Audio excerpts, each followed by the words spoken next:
good mood right now. I guess we could finally talk about Ghostbusters Afterlife. Because it was my most anticipated movie of last year. That and Halloween Kills. Both blew me out of the water. You know, it was just great. But you know how I was affected that day. Yeah, I know. After seeing it, so we wanted to talk about it right away. And here we are months later. It's never too late. You know, as they say, better late than never. Yep. As that awesome scene in the second one. So anyway, let's get on to Ghostbusters Afterlife. Directed by Jason Reitman. And was released November 19th, I believe, of last year. Yes. And what were were you expecting anything walking in? Did you have high expectations, hopes, anything, or? I figured the best thing to do for this movie, at least for me, was to go in with no expectations. At least, because before I even watched it, I don't really watch many trailers or anything, because I don't want to get spoiled a whole lot. And I thought the best thing to do was go with either low expectations or not much expectations. That way, everything is more of a surprise and stuff. I don't want my bar to be super high or something. So, I mean, it opens up, like, incredibly awesome. Where you have Egon, you know it's Egon, you know. And it's like, it's already kind of dark and scary. It's dark, scary, it's got that horror aspect because Ghostbusters, it was a comedy, but it was also, you know, it wasn't like a kid-friendly thing either. And it had, like, horror aspects of it. And it's like him getting to this farm at night and being chased by something, and he's setting like a trap ready for it, and it doesn't work. And I'm like, oh my gosh, and they keep it in the shadows, but you know it's him. And then that thing's coming, I'm freaking out, you know. And then he gets in there, and he's like, it doesn't work, so he just sits there, gets the PKE meter ready, and just sits there and waits. And then, just like in the first one, you know, thing coming out with the arms from the chair, and, you know, then it's like, oh my gosh, you know. And it was creepy when you saw, like, that fog and smoke coming in, and it had that eerie music playing as it's creeping in there, and then it comes, and then he turns back, and there's nothing, and then, of course, like I said, then grabs him, and then you just see that little light shining coming out there, and already there, I was already, like, tearing up just from that alone. I thought that was a great opening scene, and then it goes from the do-do-do-do-do, you know, the little dun-dun, Ghostbusters Afterlife, you know, and stuff like that. I thought it was a great way to open it. It draws your attention right away for even Ghostbuster fans or non-Ghostbuster fans. It was just a pretty intense scene. You're like, ooh, what's going to happen next? And it was pretty cool. Even the smog, I know there was something in it, but I mean, it looked like it had its own life. It was like the way it's creeping across the floor. It's like... Yes. See? Enjoyed it. And then, of course, we meet the new family, this family here, and her kids, and you see what they're kind of going through, and then you meet, basically Phoebe, and you see she's this kind of smart girl, so you kind of know where it's going. I mean, it should be obvious. But, you know, and you're kind of there, and then you see them go to the farm, and then Annie Potts is, like, the first of the old people that shows up, so she's there, and it's, like, cool, talking about, like, you know, it's like, oh, so what do you get here? It's like, oh, you got, like, nothing but debt. And it's like, of course. You know, and everyone in town's calling him Dirt Farmer. Has all these negative things about him. And then you can tell, like, the daughter, Callie, she's, has a lot of resentment. So you already know it's building up this. And I really liked that with the turmoil of the family. And he had, again, Trevor, you know, he was, you know, your typical kid. You know, again, he's going through his stuff. So he was good. I mean, everyone was really good. And then Phoebe again. And I liked how everything at the farm was there, and then starting off with the chess, and the little chess match with the ghost. You know, that was really cool. And then, it's a slowly built film. That's what I liked about it. It was slow, and I'm sure people probably complain about that, but I like the slowness of it, because it showed you those characters, it shows you the setting, it showed them slowly finding, hey, you know, what's this? You know, eventually they get led to finding the PK meter. You see the Ecto-1 there, underneath the thing in the garage. You're like, what is this? And it's like, oh, well, back, you know, lights out. Oh, well, you know, it's like, oh, you know it's there. And all the discovery of stuff. I really like that. Them going in the town. Then you had, you know, Trevor meeting the girl. And then, of course, when they go work at the place. That was funny. That was cute.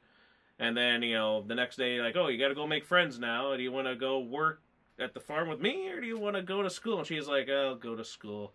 And that's where we meet, you know, Paul Rudd. And already I'm like, cool, Paul Rudd's in it. I like Paul Rudd. Love Paul Rudd. So, and just so much characters already that I really enjoy, like these new ones already, and you're getting a lot of it just in that first intro of everyone. I thought the characters were great. It was a well-written script, from what I could tell. I mean, you could just watch if you've never seen Ghostbusters, you could just basically watch this just for the characters alone. I mean, it didn't even have to have Ghostbusters, and it would have been a compelling story. Even the kid actors were really good, and it's just the way they introduced them, and you could tell, the personalities right off the bat, and it was just well written. I just liked it. Yes. So yeah, you meet Paul Rudd, Gary Gruberson, and I like how he's just showing them Cujo. And then another scene, you're getting Child's Play 2, which I'm like, yes. He's like, hey, you should be watching this. What are you doing in here? And then she's already like looking at all the stuff he's doing. He kind of feels like it's summer school. They don't care, so why should he? He's working on stuff with the earthquakes that are happening. And Phoebe gets in there, and then they just had this bond, and I like how it's like, tell jokes, and she's got this dry humor, terrible, like, but it's what makes it funny, the jokes, and then just sitting there, trying to joke at him, and she's like, wink, and then he's like, were you just making a joke there? And she's like, and he's like, no, it was bad, but it was good, and it just, automatically, like, what I love most of the movie is just, like, the chemistry, like, it was on-screen gold, in my opinion, with Phoebe and Gary. And then also we meet Podcast, and her and them, like, the two of them, like, her with those two, the three of them, I guess, in general, just, I feel like, really, really carried the film. Like, the other ones are all great, too, but those, like, the chemistry was all there, and you loved every time they just clicked. And it was enjoyable. Podcast was really funny, because normally, I know a lot of people have problems with kid actors. I thought they did a very good job. McKenna Grace, she's amazing. She was really good as Phoebe, obviously. She was the standout. But then again, Podcast was great, and all of them, it just worked. And I liked their delivery, and then they discover, like, oh, you're in that house? And then it's like, hey, look, then one day, hey, look, it's a trap. And then it's like, oh, it's like, you don't know what that is? And then it's like, and then we're here to, yeah, it's like, oh my gosh. So you get that little instance right there.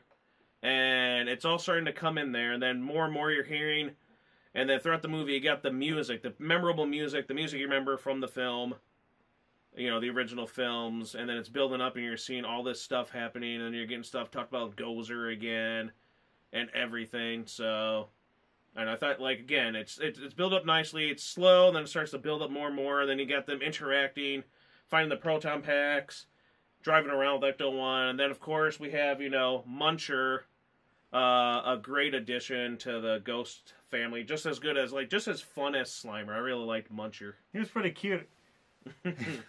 Well, he was. He's a cute, fat little thing. And it was very interesting. I liked him eating the metal, and then that comes back later, and I'm like, I like some nice stuff there. And I just love, like, we saw it multiple times, and I got my sister, who isn't the biggest fans, but she said even she teared up at the ending, and she thought, the certain things were cute, and like, one of my favorite parts there with Muncher, and she liked it, everyone just kind of, when he's with the hydrant, and then they're like, hey, what's over there? And he's like,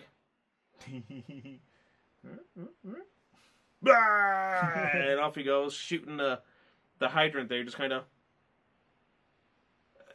that was funny. He looked really good. A lot of that stuff there to make him with the ghost looked good for the CGI. And again, they used a lot of practical effects. And again, totally amazing. They have this part in the film where there's like this little trap that's on wheels. And even that's got a lot of personality. It felt like a character. People, like, when you see some behind the scenes stuff later on, they're like, we were trying to give it like these are like its own little living thing. I was like, it seemed like it. Just for a little trap on wheels. And they had the seat where it comes out, and they're going through the town there.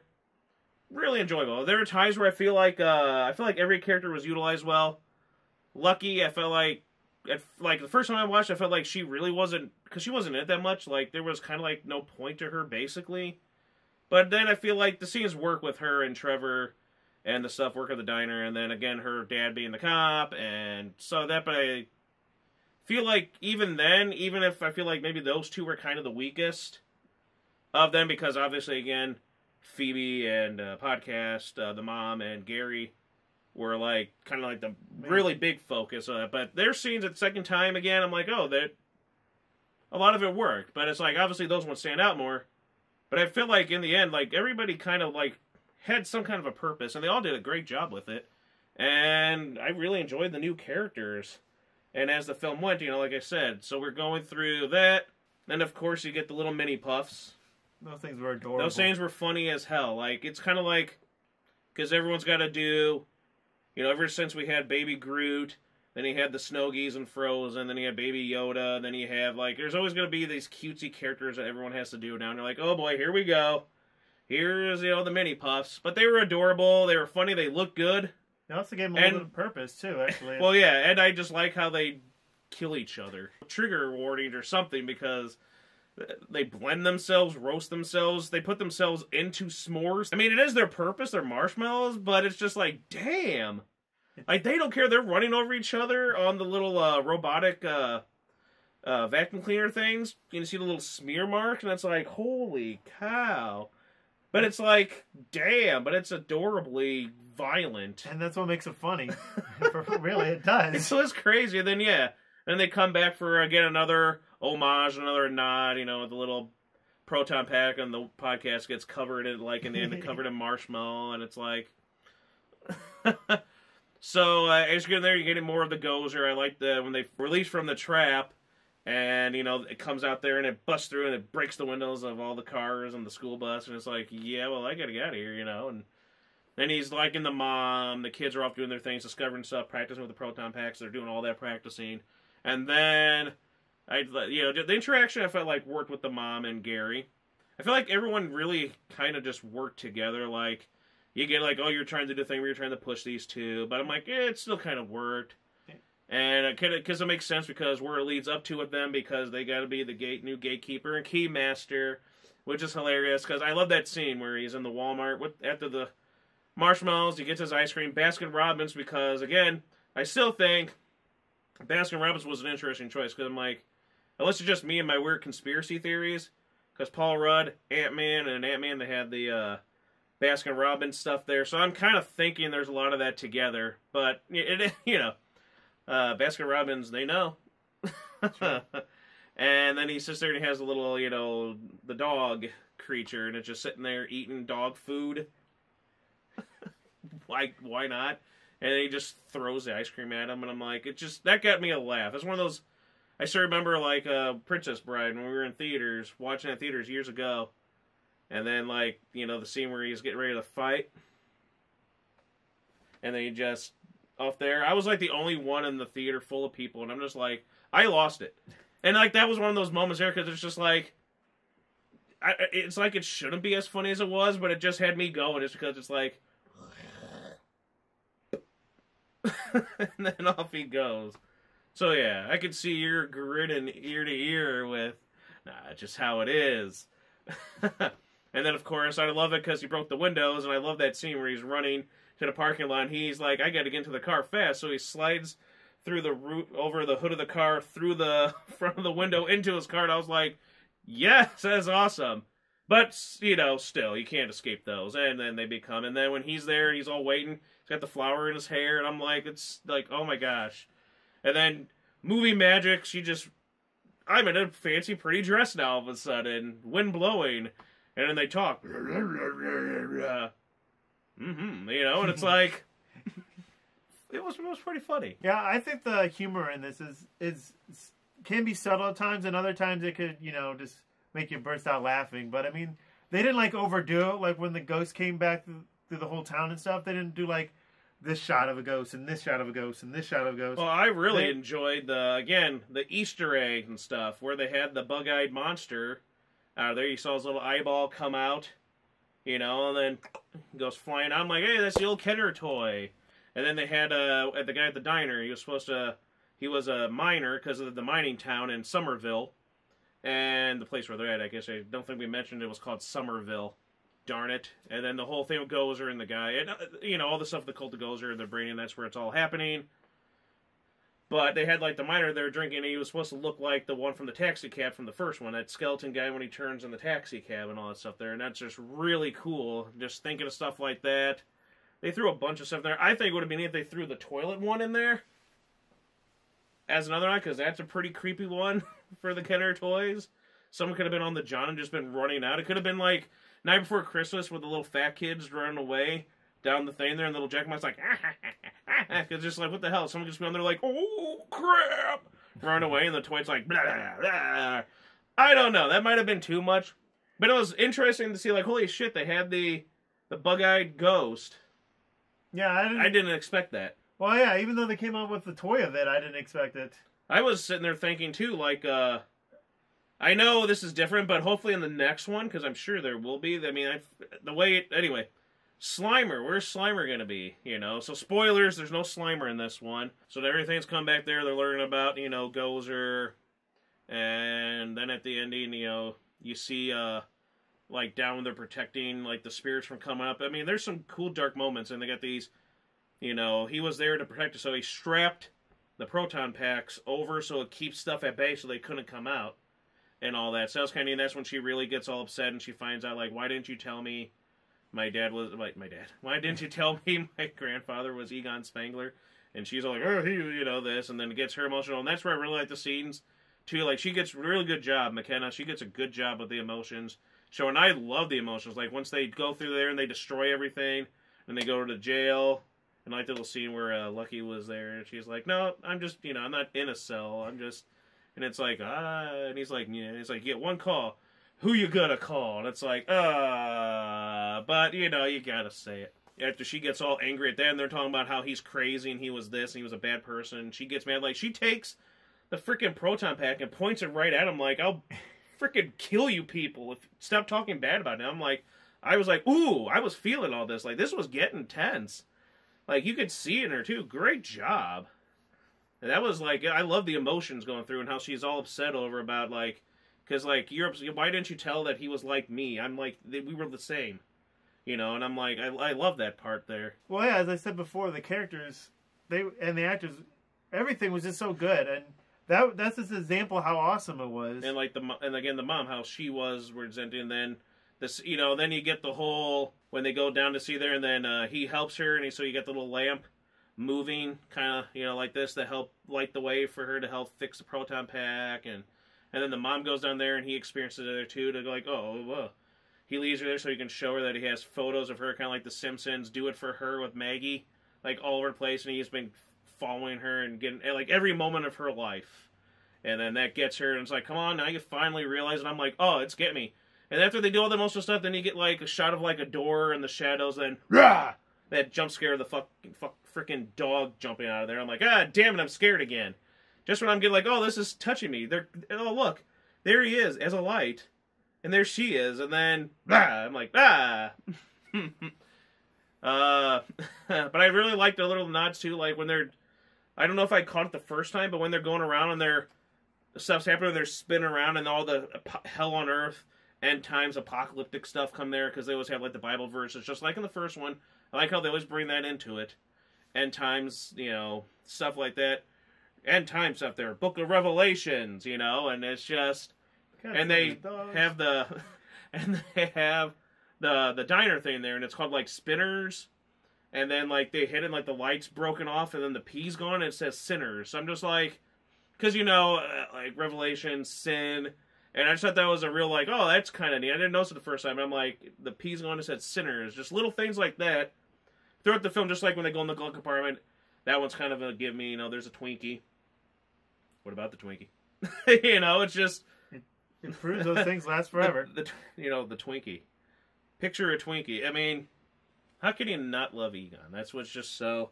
Harold Ramis, I mean, that's what was so great about this film, because it really was, you know, like this love letter to the fans, but it really was, like, you know, for Harold. And more importantly, also, not just it was for the fans, it was for Harold, and then it was just good to see, you know, Ivan Reitman's son continue, you know, like, it's the whole passing of the torch thing in the film, but then he basically is, like, get the torch passed to his son to make this film and do things justice, and it was just great to see working together, and then getting back to where I ramble a lot. I get emotionally attached to things. That's why you don't get emotionally attached to things. Because it's hard to say goodbye to them. But anyway, what was I going to say? Because, you know, they're in the jail, and they're calling, and it's Dan Aykroyd, you know, Ray. And, you know, he's in the one shop, you know, from the second film. So, you know, yay, there he is, and he's talking, and they're discussing.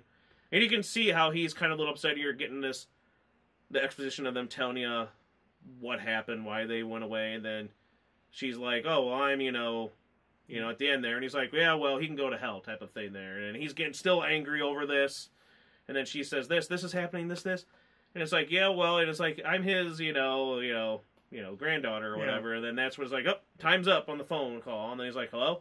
So then, like, oh, it's gonna happen soon, you just know it's coming. It's like, it would have been nice if there was maybe more time, but then I feel like I don't think it'll work too much if it's still focused too much on, because they get focused on these new characters. But now that they did this, I feel like on the next one there could be more airtime for them, because, at the end, when the big final battle thing's going there, and then, again, it's setting the stuff, it really works. You see the stuff, you hear the Ecto-1 siren going, it's beautiful. You know what I'm saying? It gives you the chills. And, the big finale there, they lead up again for Gozer, and then Gozer, she shows up, and crazy crap happens there. They're turning the dogs, other people are turning the dogs. She's telling jokes. The grasshopper named Steve. I still love the one that's just like, what? Where it's like, you light a hamster on fire, or... how is a hamster and a cigarette similar? Something like... They're both okay until you put them in your mouth and light them on fire. Something like that. And I was like, what on earth? Why are you lighting a hamster or something? So her jokes and the delivery of that thing was just adorably funny throughout the whole movie. And again, everyone works together. I mean, all of the kids were really good working together. And they get the suit up. They do their thing. And I like how throughout the movie it was... like, oh, look, we can magically do everything. But I like how it was like the kids weren't like, super, like, they're kids. So, again, the proton pack was the freaking size of Phoebe herself, which is like, holy crap, like, you put that on there and you're like, ugh. Like, how does she not, like, fall over? But she was having trouble with it. They were having trouble while driving, trying to program the little trap on wheels, shooting while motion and everything there. So they had, like, they didn't know, like, they were like, oh, look, I can use this right now. Yeah, there wasn't, no Mary Sue moments or anything. It had a gradual, progression of them getting better. And it was really cool, all people were like, oh, Gozer again? It's like, oh, I don't see why not. If there's more you can tell with it. Of course, in the next ones, if they decide to go with the guy in the painting again, then I'll be like, okay, I'm sure there's other villains you can think of. You can come up with your own, or there's plenty from the real Ghostbusters or something I'm sure you can think of.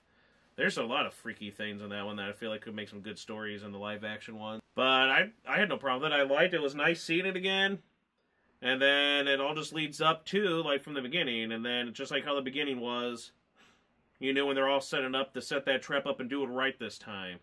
And then everyone's there. The mom's been rescued from being a dog. And they try to set the traps to go, and Gozer shows up, and then, like, they're using the proton stuff there, and then Gozer, like, can actually take and be like, whoa, or whatever. It's like, of course. But as things are going, and it doesn't seem like it's working, it looks like they're down and out again, and then finally, there they are. You hear Bill Murray smarting off to Gozer, and there they are. You got frickin' Winston, you got Ray, and you got Peter, all back again. I was just in tears. I was, heart going out, just all over emotional. It was beautiful to see them again together. So I was like, yeah, they're here, I was like the cheering moment. Super excited, and they're sitting there fighting. They're doing jokes, they're going back and forth, jokes, getting flipped around. I don't remember it being like, and then of course, the whole, are you a god? And then they're like, Ray, come on, you know what to say. And it's like, and of course it's like, hey, he does it, but it's not like it's going to help anything because they're still fighting and everything. And then, Lucky gets turned into a dog, which was like, what? They're trying to help Trevor and Podcast, and the little marshmallows come back, and they're monkeying with their proton packs, and he has to fight off them, which is ridiculous. And that's at the end, when it becomes the covered in marshmallow. And then it comes, like Phoebe's trying her hardest, and then that's when, I knew it was coming. Like, from the very beginning of the movie, where you saw the spirit kind of leaving, I was like, I know how this is going to turn out. Like, I know when it's going to hit. It still didn't prepare me for it.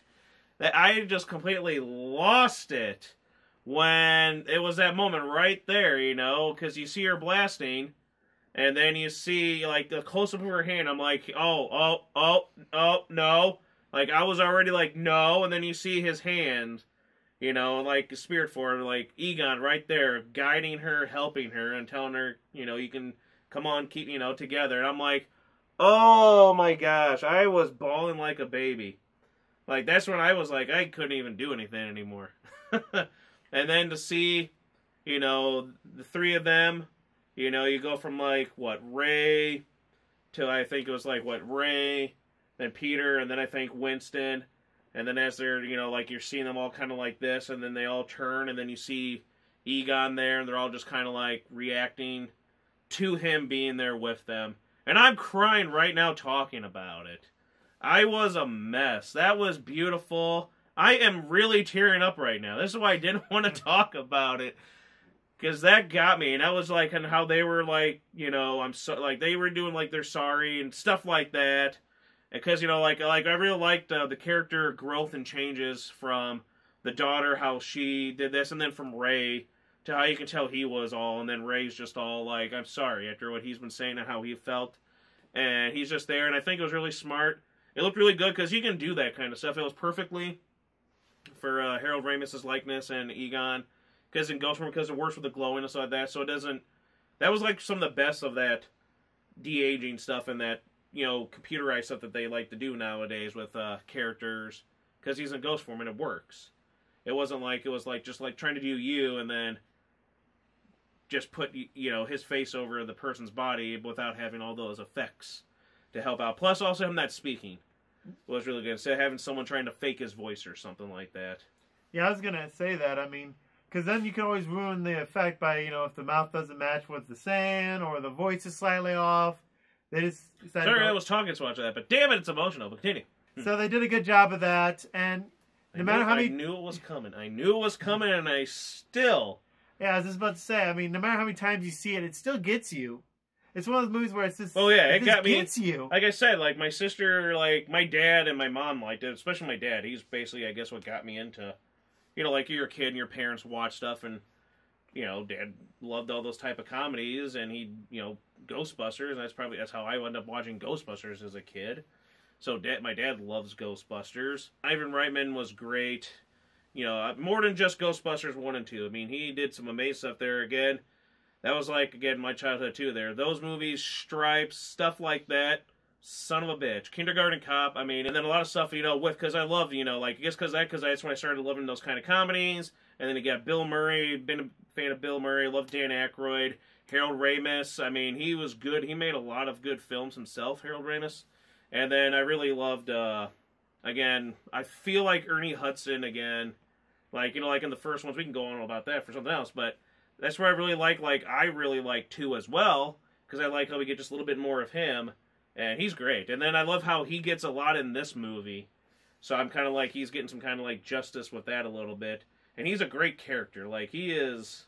They're all just amazing characters. That's why you love those characters from Ghostbusters. It really was... I'm honestly, everyone says it all the time, but I feel like it's absolute truth. I feel like I don't see how it could be like... How it could be wrong to say that Ghostbusters was lightning in a bottle. The first movie, like, it really was just that thing, and it just, something like that doesn't happen too often, and that's why, as much as I love the second one, it didn't have the success of that first one, but that first one, to this day, that film there is like, holy crap.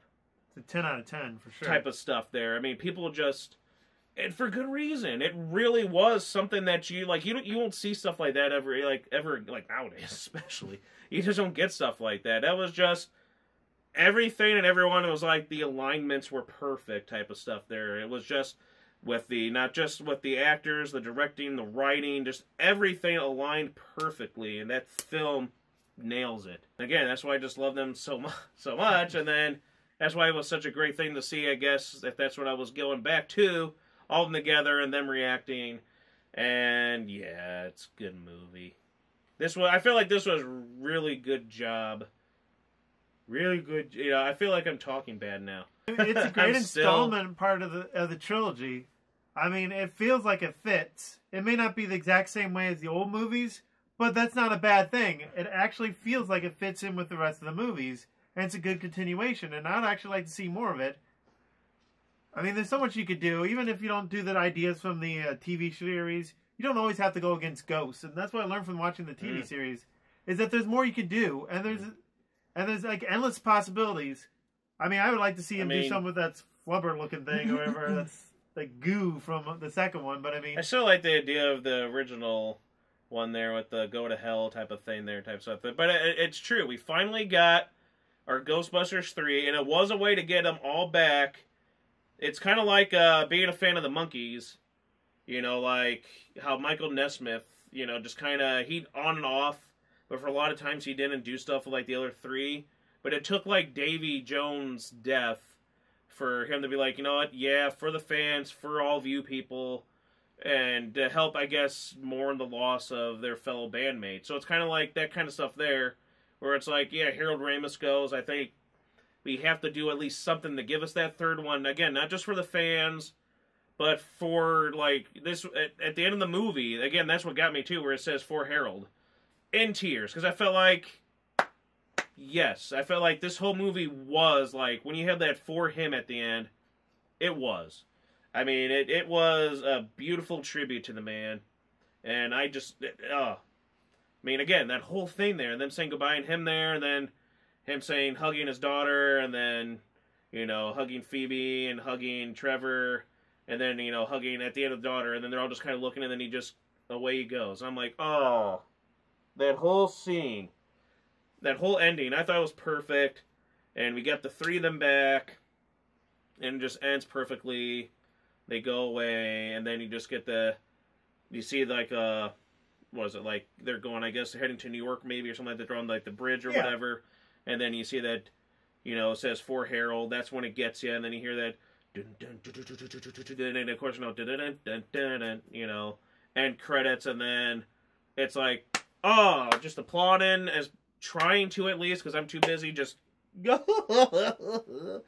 still just couldn't. I was affected heavily with it. And then they have the little end credit things, the mid credits. Because it's showing who's on there. It's showing Dan Aykroyd, Ernie Hudson, Bill Murray, and then it says, like Annie Potts and stuff like that. And then it says, and Sigourney Weaver. And it's like, oh, well, I know what's coming up when I'm hearing the music go low, and it says Sigourney Weaver. Oh, is she gonna? Hey, she appears.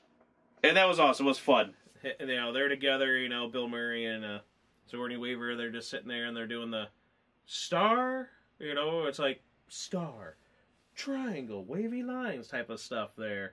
And they're doing the thing there. It's like, did you mark these? He's like, yeah, and then and stuff like that. So that was a cute little scene there. And again, it just showcased Bill Murray.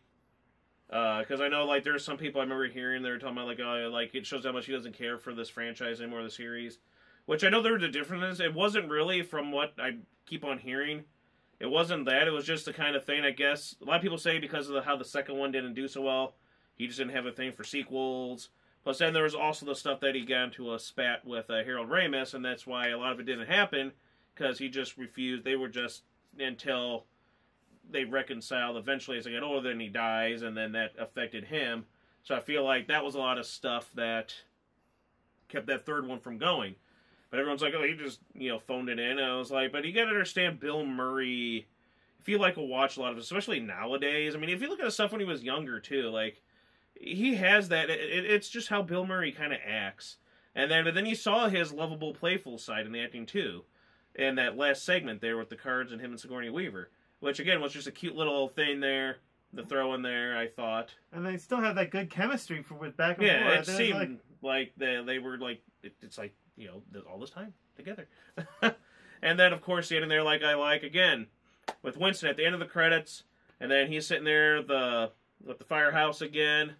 And they're bringing up to one in there, and he's talking about like how he's going to fix her up, and then he's talking to Annie Potts, and they're talking about like how he did something for himself, how he started out like just wanted a job there, and then because of that he was able to make something of himself, and he's like, but he's always a Ghostbuster. I'm tearing up from that scene alone too. It's just a beautiful thing there, and I kind of like the idea of how they were talking about like he says he wants to be the Nick Fury of the Ghostbusters. I'm all for that. Like, I've said, like, okay, the second one now, the next one, the fourth, I guess, or the second of the Afterlife series or whatever. I would like to see that, because that's the way you can get him in there. Him fixing the stuff up. You still got the kids and all that, the family, the Spanglers from the original, from the Afterlife. And he could be, like you said, like, teaching and training, they can help them. And that's how you can get, like, even if, depends on, like, if they don't want to, like, a Bill Murray, Dan Aykroyd can't be it. Like they're like, oh, but they don't want to like overdo their characters for too long. They can get like another 5 minutes in a movie like this one, and just have them, there to show them some stuff for some humorous moments and some teaching moments and all that. Because that'll be fitting. And maybe have more of Winston. Maybe just do a little bit more if he wants to do more than them or something. I feel like it could work with them, training them there, and maybe that's how you get Slimer there. Because at the end of the movie, then at the end, the box was alerting again. Blinking red, and I'm like, okay, so I feel like there's a lot that they can still go with, and I hope they do. Like, obviously they can do it well, they can do it right, so I feel like they can squeeze one more, as long out of it while they're all still kind of alive. Well, after seeing this one, you could tell that it's in good hands, so I could trust them at least doing one more. At least with the original cast. If they just want to go after that one with the new people, that's fine. As I said, there's so much they could do with this, and I don't know. They could even bring back the little kid from the second one. Who knows what that would be? I was wondering where he was going to be. Of course, he'd be Oscar, and then well, yeah, that'd be an interesting thing. I would also like to see Rick Moranis come back there. They did have the little thing there when they were monkeying around with the equipment, and I think. What was it, podcast? I think he had had the little his helmet thing on. Oh yeah. That he had in the movie when they're like a bomb shelter looking thing or whatever. Yeah, and he's sitting there monkeying around. It's all, and I'm like, hey, there's the thing there, and which also made me think I forgot about the cool little death whistle or whatever. Yeah, that was awesome. I liked watching the behind the scenes documentary thing or whatever where the guy was making it and how he's like, I'm so excited to make these for the movie. I was like, that is so cool. It's like, I want that. They should make that into a thing we can get. Because I want it. As I said before, this is like made for the fans. Even the behind the scenes are exciting. So you can tell that there's a lot of love and passion in this film. Oh, yeah. Even the littlest things. We finally got the third, Ghostbusters movie. Finally. I think it worked. I think it perfectly fits in its own way. So, I mean, it's like you finally got Ghostbusters 1, 2, Afterlife, and then the fourth one, which was the video game movie. So you get like those four. I feel like with the Ultimate Collection, which I'm upset that I didn't pre-ordering stuff. But that's the one thing they're missing. They had 1, 2, Afterlife, and the Ultimate Collection. They were just missing that one film. They were missing the Ghostbusters movie from the video game. That would have been an interesting thing to do. I know you want to play the game, but I'm just saying, it would have been cool to include all four. And if you don't, you can find it on YouTube. So it was perfect. It was that whole thing, that ending. Again, Harold Ramis there, rest in peace. Amazing. Like, for me as a kid growing up, and then even today, it's still hard to really choose. Like, I can be like, oh, my favorite was Ray, because he was... But then it's like, oh, then my favorite also it could be... That's what I think is so great about that movie. Like, Sigourney Weaver's character, Rick Moranis, all of them are just amazing characters, too. But, I mean, out of, like, the four Ghostbusters, like, who's your favorite of the four Ghostbusters? And I'm like, sometimes it's hard, because, like I said, Ray, because it's like, when you go back and think of, it's like, are you a god? No. And then it's just crap like that, and then the whole, I couldn't help myself. What did you do, Ray? Mr. Stay Puft. You know, it's just stupid stuff like that. You love about him. Or, like, again, Bill Murray, because he's always just that kind of... He's just there every time. He is the scene. And, like, just one of my favorite lines of all time, too, was two of them from him, obviously, is, you know, the whole, like, he slimed me. It's just such a great thing, and I just love Ray when he first sees Slimer, and he's got the cigarette, and it just kind of, like, hangs like this. And it's like, how is that hating? And then my favorite one there when they're on the elevator, and the old guy is like there, and he's like, "What are you there?" And it's like, "Oh, we're exterminators." And he's like, "Must be some cockroach bite your head off, man." And it's just something like, I mean, it's just like there was no like smirk or nothing. It was just the whole, he just answers, but just what he says, how he does it, it's stuff like that. Again, you just love Ray, you love Peter Venkman, and then of course. Like, for me, I've always liked Winston. I just like... That's why, again, I like the second one, how he just gets a little bit more in there. You get to see some more of his kind of, like, goofiness, too. And then, of course, I got Egon. You know, I mean, it's just kind of like something about the look of his character, that personality of his character, too. It's just like, then it's like, well, yeah, him. But it's like, they're just such great characters. Every one of them. It's amazing. And this really was, like, I swear, like, this is one of the better... This is how you do that kind of stuff. When you want to do the legacy stuff, the nostalgia shit, bring stuff back for the fans. This is how you do it. I thought this movie did it perfectly. I know a lot of people were complaining. There was too much relying on the first film and nostalgia. And then remember what I was saying? I was like, I guarantee you when Spider-Man No Way Home comes out, they're going to change their tone because people were bitching and moaning about the nostalgia and complaining about it. And what do? Jizzing themselves over it, praising the nostalgia stuff in there. And I'm like, no, hold it. Like, I knew it. It's like, nothing against Spider-Man. I love Spider-Man. And it's basically the only reason you want to, in my opinion, like, again, it was, you know, the conclusion. But I mean, it's the only reason you want to see, because they're bringing back the other two Spideys, they're villains, and you love to see them again. And that, but I mean, but how is that okay? And you not wanting, boy, I really want to see the original Ghostbusters back again. But for some reason, I mean, we all know why that people were hating on this movie. Because of a certain something that got basically erased from Ghostbusters' existence. And I think that's because most people that seem to hate on this one tend to be those people that are obsessive, uber fans of the film that shall not be named, basically. And you can tell, like, people shilling for that film still were ratting on this one, but those same people ratting on this one were kissing the ass of that. And then you see Jurassic World Dominion coming out. And I'm like, oh my gosh! I was happy to see Sam Neill back again and all them. And for me, it's like, I had no interest in the other two. I'll go see this one, just once at least, just to see it. Because they're back again. But everyone's all, like, crying and upset over that. Like, so... Ghostbusters with the nostalgia, bringing the legacy characters back, that was bad for Ghostbusters, but it was okay for Spider-Man. It's okay for Jurassic Park, and it's okay for Scream. I'm not understanding that, but I think we know why the hate was there. And I'm like, how was all the stuff they did for this film any different than what they did for these other ones that I've mentioned? And it's like, and what's wrong with that? It's what the people want, and clearly it did well at the box office. It sold... DVD Blu-rays like crazy. I mean, there's merch. People want it. They're already talking about, I mean, wanting to do a sequel maybe at some other point. So, this was for the fans. I feel like more than any of these. Because they finally did it right. And it deserves all the praise that this movie gets. Well, and then some. You know, it's a good film. It was great. Like, for me, it was like, damn, best movie this year was Halloween Kills. That's, like, my favorite movie, because that... And then people bitched on that one, too, for the nostalgia and the throwback stuff. It's like, holy crap, people. I thought they did that pretty well. Again, it's a very mixed reaction movie. It's either people loved it or hated it. It was kind of... I don't feel like there was very much in between. But I was like, I love this movie. I was like, I love this. And then I'm like, hey, Ghostbusters out. I'm like, something I think finally took it. So my top favorite films of last year were Halloween Kills and Ghostbusters Afterlife. Just because I was like, those are the two films I was looking forward to the most, and they didn't disappoint at all. Well, yeah. And they handled everything perfectly, I figured. And this, amazing, spot on. I know they both make references to the older movies, but I still think you can even just go in this not watching Ghostbusters at all and still enjoy it.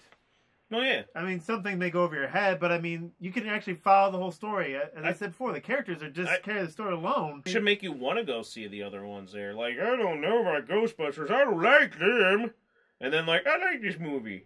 I want to see more of this Egon guy back when he was. It's like, do it. It's amazing. Even the second one. Again, for Harold, tears. Still to this day. An emotional movie. Beautifully done. Jason Reitman did a good job. Just as good as I feel like, again, good hands from his father. And I feel like they can do everything justice and keep it going. And again, that For Harold, that got a big reaction out of me. And For Wes, I felt nothing for that. And that'll be later. For Harold, damn, I was like, that got me. Like, because it 100% was. It was the perfect, I think, tribute love letter for all that I've said already. And then again, Scream was just For Wes. I'm like, I felt nothing when it said For Wes. And I should, because I loved a lot of Wes Craven stuff. But anyway, Ghostbusters Afterlife, beautiful. I mean, for me, it was I feel like, as weird as it is, for me, I felt like Ghostbusters, Ghostbusters 1 is a 10 out of 10. I honestly can't rate the other ones any lower. I just feel like these are just a great, all three of them, I think, are just, like, beautifully perfect in every way. So I can't say anything bad about it. And again, I'm not even the biggest Ghostbusters.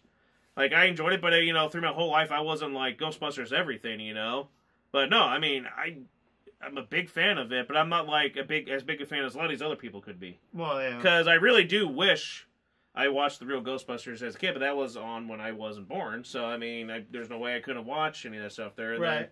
Then, and then it was still going while I was just a little woo-woo. And it's like, I'm not going to be able to be doing this, shitting in my diaper, while watching Ghostbusters, real Ghostbusters and shit. So, on the toilet there, But, it kind of makes me wish I did. I mean, I played with the toys and collect all the stuff. But I feel like great movies. The cartoon is great. Extreme Ghostbusters was good. Good overall. Well, yeah, even as I was a kid, I was more into Turtles. But, I mean, I still enjoyed Ghostbusters. I mean, I had a couple toys, too. I mean, I even watched the real Ghostbusters. I enjoyed it. It was a pretty good series. A lot of good stuff. And the movies are kind of almost like a bookend type thing. I mean, some people say, like, oh, it's too much of the the past stuff. But as I said, it worked really well. And then, even when Gozer came out, it's like, oh my gosh, it looks just like her. Or it. And it sounded just like it. So, I mean, like, oh my gosh, everything was just, like, spot on. Well, they all flow down here. It's like it, huh? But, yeah, so, great movie. Can't say anything, like, really bad for it. I mean, especially going to it another time and watching it again, because a lot of times you can go like, oh, I love this a first time, but I really feel like this one just really hit a lot of people, and I think the majority of people felt it and know that this movie was done right and was for them and is in good hands and was just a perfect... I'm sorry, but I know a lot of people are upset with a lot of stuff, because I know a lot of stuff that they try to bring back, they really screwed it up. Ghostbusters, Ghostbusters did not. So, good for them. Ghostbusters Afterlife, love it. And again, miss you. I miss Harold Ramis. Damn it. But again, it was great seeing Ernie Hudson, Dan Aykroyd, and Bill Murray, Sigourney Weaver, Annie Potts, just all of them back again as their characters. And yay. It was great. And again, everyone in the new stuff, really enjoyed them. I thought they all just worked really well. Again, great film. And get ended on, I'm getting kind of thirsty after doing all this talking, so I'm going to get some more Ecto Thirst Quencher here. Figured a fitting drink to parch my... Oh, look at that. Oh, it did. Look at that.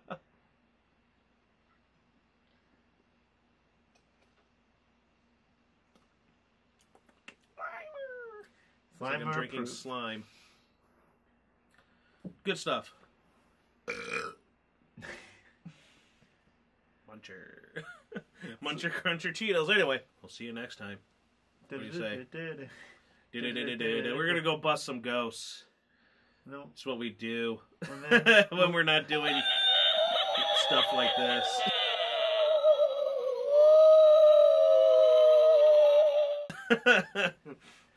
Thanks for watching. Let us know. Comment what your thoughts of the movie. And don't forget to like and look forward to our Scream one where we get to bust on that one. Is that your attempt at a joke? He did the thing! Wah! You know, Slimer at the end when he's... Oh dear God, Slimer's over here.